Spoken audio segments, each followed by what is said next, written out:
«Эхо Москвы» в Уфе и ProUFU.ru представляет рубрику «Говорим по-башкирски». Ситуация. Хәл. Чрезвычайная ситуация. Гадәттән тыш хәл.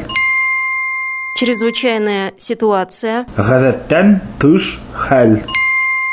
В 11 районах республики из-за дождей могут ввести режим чрезвычайной ситуации. 11 районында ямгырдар өчен гадәттән тыш хәл режимы индерелүе мөмкин.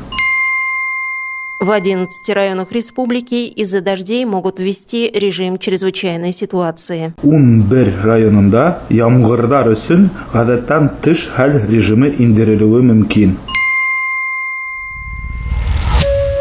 «Эхо Москвы» в Уфе и ProUFU.ru представляет рубрику «Говорим по-башкирски».